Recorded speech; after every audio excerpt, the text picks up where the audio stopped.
So, Neil, Well, yes. Shall I I think maybe if we could invite very brief comments from the co-chairs, because we asked you at the beginning about your anticipation of what was to follow. We heard the presentations, so we only have a few minutes, so if you could just give us a literally top-line first response, then we'll open it up to the audience. So who would like to offer a comment on what you've heard so far? Thomas. I think this symposium was about chronic pain, and we have heard a very interesting presentation from Jacob. And to me, I didn't know that before. It looks like pretty much work to do this.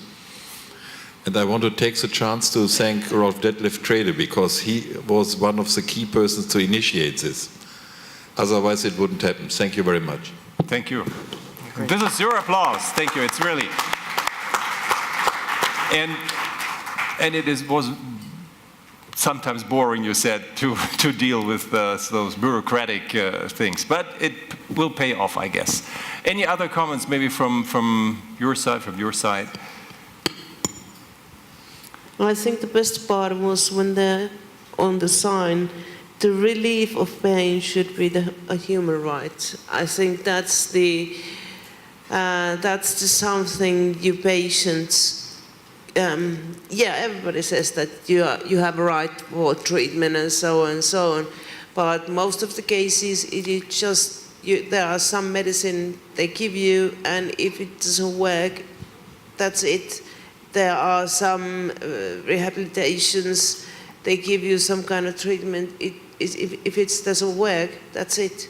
But if it is like a continuous work, where patient and doctor together try to find a solution, it's a good way to do. But I also see how difficult it is if doctors can't get together all the terminology, how the patient can, because we also fight like whose pain is better than the other, so. Rolf, I think you wanted to comment on this?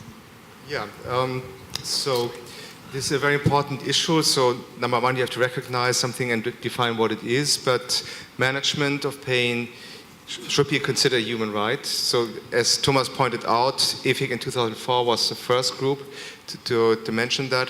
And then in 2010, there was a summit, pain summit in Montreal with the Declaration of Montreal that said this. And here, one of the most important things to me is Human Rights Watch, the human rights organization, is one of the leading forces behind that. And they have an officer, Dietrich Lohmann, who's still working on this. So that's on the positive side, that it has been recognized. On the other hand, if I think about Europe, if you look up some order that pain and suffering needs to be avoided, we have this for animals, but still not really this wording for people, which is a little bit odd. Somehow we think it may be so self-evident that we don't need it, but it would be nice to put this really into some wording in the context of healthcare in the EU. Having said that, I know that healthcare is a member state competency, but nonetheless, we have statements on pain and suffering in animals. Why not something like that in humans? Yes, maybe I will take over. Yes, I was knowing that it will be interesting, but I didn't know that it will be so interesting, so much interesting. And well, maybe I have the advantage being a former anesthesiologist, you know, who was dealing with pain, and maybe my interest is maybe different from other MEPs who are involved. But yes, and for the future, I'm not afraid about the outcome. I am convinced that having heard all your presentations and having learned how advanced the works in definitions and in clinical approach and in national and European approach is already advanced, I would be rather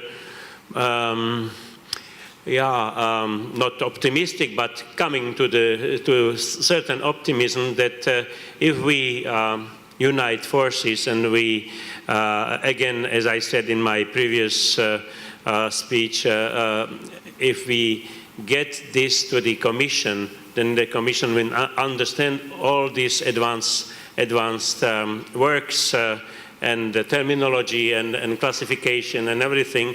So I think they will understand, and they are intelligent people there. They will understand, but they have to move forward. And there are two things also, as myself, I can somehow contribute, and I promise it. You have two things. When you will go to the Commission, take me on board. I will go with you, and I will be part of your team. And the second is we'll take your word. Yes, and I'm proposing this. And the second thing is, when I know that there have been already, there were pictures from the Parliament, there have been certain already colloquiums or kind of sittings in the Parliament with MEPs in the building itself. But it was last year or maybe 2 years ago. I think it's time to come again and to organize something, and if you need some push, some help, or even to organize the room for it, I can help. Thank you. Thank you very much.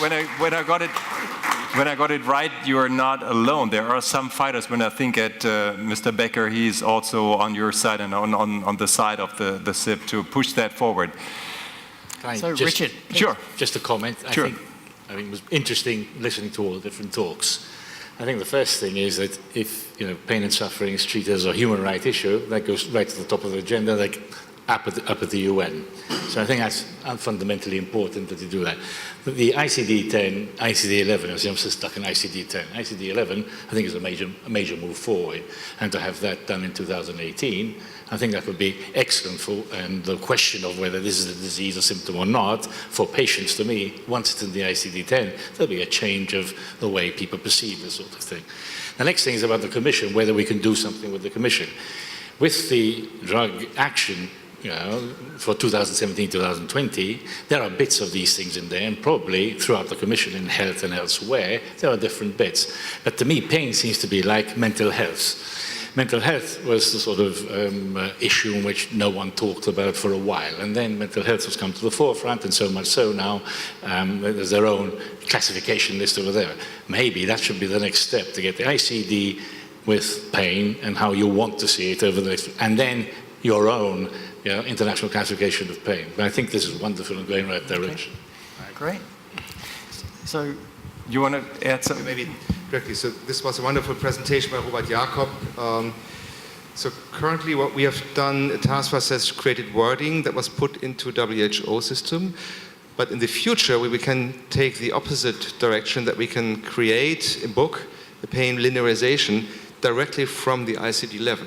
And anything that we will have in that book will automatically be electronically available everywhere, because we can reverse the direction now. This is really a great advance. Not yet, but in the near future. Coming up soon. Now, I will turn my face to you, to the audience. Is there a question you would like to raise? Here is a question from you. Thank you, Veronica. Thank you very much for your speeches to start with. I have a question for the Honourable Member of Parliament. Sir, I was quite impressed by what you stated, and I'm trying to quote, "It is the duty of the Commission to put in place a law for a legislative framework for pain."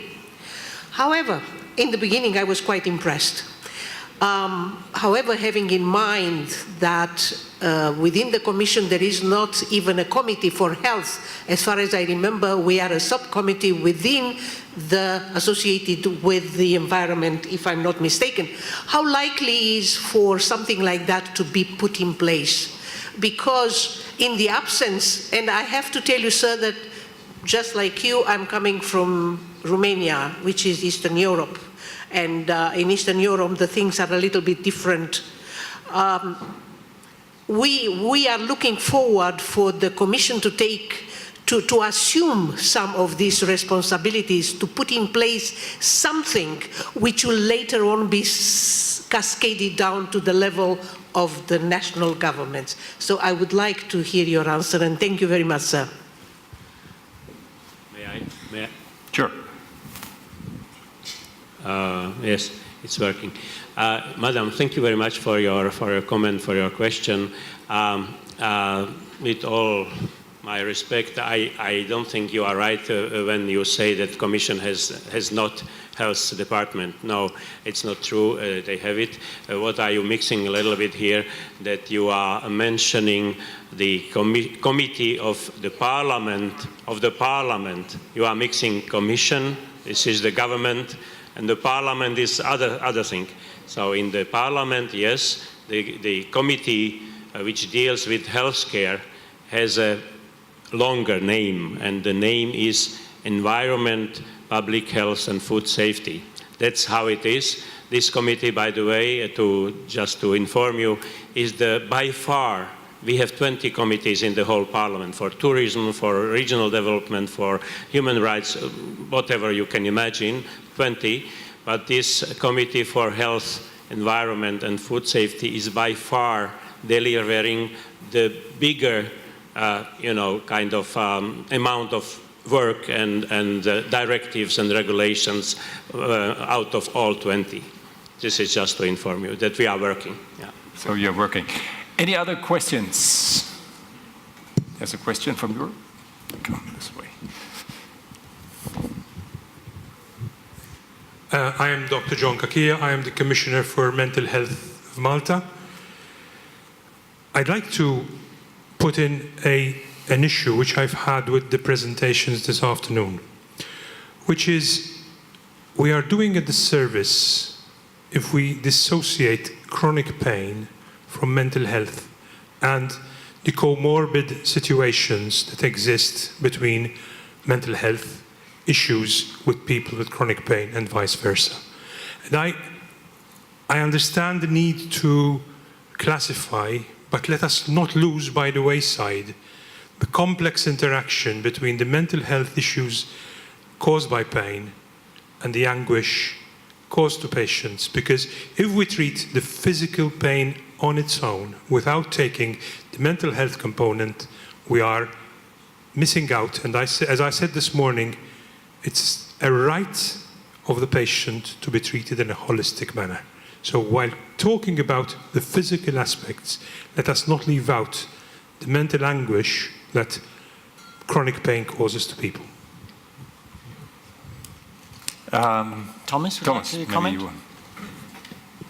Well, I must take this up because from our experts, maybe I'm the closest as a neurologist and psychologist.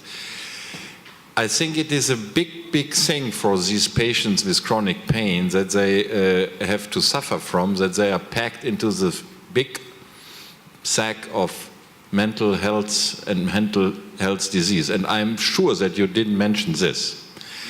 But I can give you another short example. One of the most profound and most effective drugs in the pain treatment is antidepressant drugs. And I think we teach people that are pros in pain service in 10 minutes that these drugs are effective, but we are teaching them 2 hours how to communicate this with the patients. So whatever you have in mind, I think this is well meant. I think you want to do something good to these patients, but we must take care that they go to the right place. And the umbrella of mental health and mental disease is maybe not the right one. Thank you. Any final questions or comments? You want to reply? I thought so. It's not a question of classification. It's being careful from a holistic patient care approach to take care of the mental anguish that people suffering from chronic pain go through. This is what I'm saying. Let's not confuse issues. Let us remember, let's not be too reductive. Let us keep the whole patient in our background, in our forefront. And when you're assessing a chronic pain situation, please look at the other issues linked to chronic pain, which is the mental anguish that people go through. We are doing this holistic place, but I think you are opening up a very important discussion also for the self-addressment of where this chronic pain belongs to. And I'm rather afraid, also addressing this to the MEP, if we have announcements about research programs and all this, it would be kind of a problem to put this chronic pain problem very close to this, well, you say mental health, people outside would say psychiatric disciplines, and I think we should discuss this with great care. Brief comment, Richard? Yeah, just a comment, John. When I mentioned the time just a minute ago that the ICD is absolutely wonderful, and that maybe in due course, then you'll get with pain the manual like the international classification like mental health, and this is what I was getting at. Not to lump them together, because now it may not be the right time. There's probably a process in the way it is to be done. And at the end of the day, that I would agree, that would be the way to go. I have 2 comments on this. So, particularly in the primary chronic pain, the chronic primary pain box, we explicitly mention the comorbidity with anxiety and depression, and this is acknowledged there. So, from the pain classification perspective, these mental phenomena are present. And the other comment is, I had mentioned that in Germany we do have a code for chronic pain with somatic and mental components. And since it's in ICD-10, it must reside somewhere. So it's actually residing in the somatoform disorders box. And when we introduced that, we were criticized from the other direction and about the question of stigma. And the response was, well, let's try to remove stigma from both mental disorders and chronic pain. I would like to come back to the initial question of this session, chronic pain, symptom or disease on its own. We heard a lot of views and presentations. Are we on the same page this afternoon? Could we say that? Because we are hoping to get a kind of consensus to make this definition convenient for many people. That was probably the challenge for the politicians, because it does not have to be too complicated for them. It has to be convenient for the patients, because the patients actually, they don't care whether what we name it. Pain for them, they have to live with pain, and for the scientists and the medicines. Can we say that we are closer, or are we in consensus? I would simply say yes. I would say join Job in his red balloon box and you will see very clear. That was a very philosophic answer. Good. I think a bit closer. Closer. We are very close to the results. Of course, there are no other way to do. We have to go straight to the goal. And the red balloon box was success. I'm really pleased that I can be part of this as a Pain Alliance Europe, one of the board members. Thank you very much. Okay, well, I Neil. think we've got a lot of consensus here, and I think from the room too, certainly what I've heard a lot during the day through all of the presentations is the importance of being precise and inclusive and consistent with both our concepts and the language we use. And I think we've taken a big step towards greater consensus, as you've said. I know that the organisers have produced the statement and have put the session together, want to go away now and take into account the comments and the content that we've heard today. The title of this session is that this is an evolving concept, and it is, clearly. We're not going to reach a point at 7 o'clock tonight when it's all finished. However, I know that they will want to bring this back to you, having reflected on what's been said today. Whether there might be something we can pick up tomorrow, or whether it's in the subsequent months, weeks or months, we will see. But it certainly isn't going to go away. So everything that's been said today will feed into this process. And evolving doesn't mean that we start all over again. Exactly. We are on the next level, I'd say.